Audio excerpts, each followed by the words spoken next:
Assalamualaikum warahmatullahi wabarakatuh. Saya Widya Septa Jumiati, kelas akuntansi 3, mata kuliah seminar audit. Di sini saya akan mempresentasikan materi 5 seminar audit tentang sistem pengendalian internal atau internal control system. Di sini saya mengambil artikel acuan nasional yaitu pengaruh sistem informasi akuntansi dan sistem pengendalian internal terhadap kinerja karyawan, peneliti Dani Sofian dan Wawat Suwartika, tahun 2019. International Risk Management and Internal Control System of Nigeria's Banking Sector, peneliti Sunio Temail et al., tahun 2019. Apa yang mendasari penulis meneliti judul tersebut? Nasional, untuk mengetahui pengaruh sistem informasi akuntansi dan sistem pengendalian internal terhadap kinerja karyawan. Internasional, untuk mengembangkan manajemen risiko dan sistem pengendalian internal sektor perbankan Nigeria. Apa tujuan dari artikel tersebut? Nasional, yaitu untuk menganalisis mengenai sistem informasi akuntansi dan sistem pengendalian internal terhadap kinerja karyawan, baik secara parsial maupun secara simultan. Internasional, yaitu untuk mengamati hubungan antara manajemen risiko sistem pengendalian internal dari bank di Nigeria. Manfaat dari artikel tersebut. Nasional, yaitu untuk menerima data mentah keuangan dan memprosesnya menjadi suatu informasi untuk kepentingan baik kepentingan luar dan dalam suatu organisasi. Internasional, yaitu untuk kinerja bisnis yang menguntungkan dan melayani sebagai pertahanan yang terbaik terhadap kegagalan bisnis. Penjelasan artikel 1. Nasional. Pengendalian internal merupakan serangkaian kegiatan yang dilakukan oleh perusahaan untuk memberikan keyakinan yang cukup akan tercapainya tujuan perusahaan.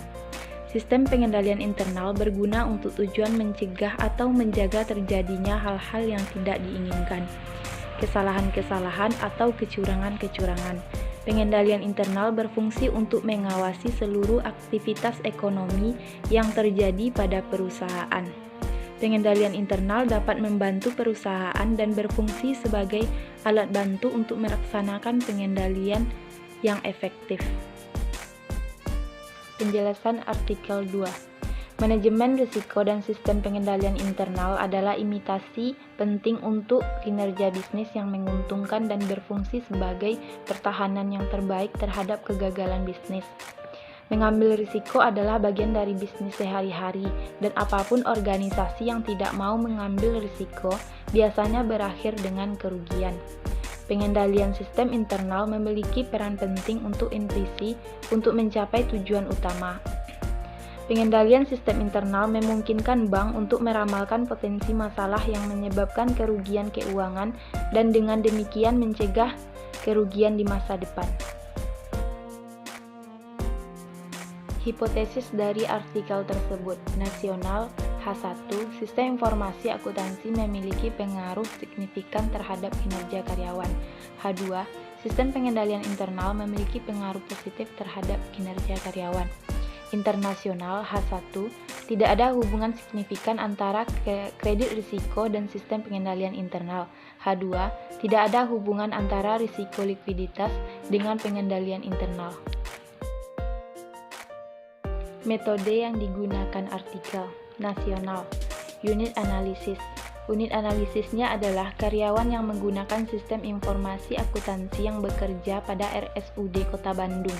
Populasi dan sampelnya, yaitu populasi pada studi ini adalah seluruh karyawan yang menggunakan teknologi sistem informasi akuntansi di RSUD Kota Bandung, dan sampel dalam studi ini adalah karyawan yang menggunakan sistem informasi akuntansi di RSUD Kota Bandung. Internasional, penelitian ini menggunakan data sekunder dari laporan tahunan bank tersebut, sehingga laporan tahunan dari bank-bank tertentu diunduh dan informasi relevan yang dikumpulkan ada sekitar 22 bank komersial di Nigeria. Penelitian ini menggunakan statistik deskriptif. Sekian presentasi dari saya. Jika ada salah dan kekurangan, saya mohon maaf. Wassalamualaikum warahmatullahi wabarakatuh.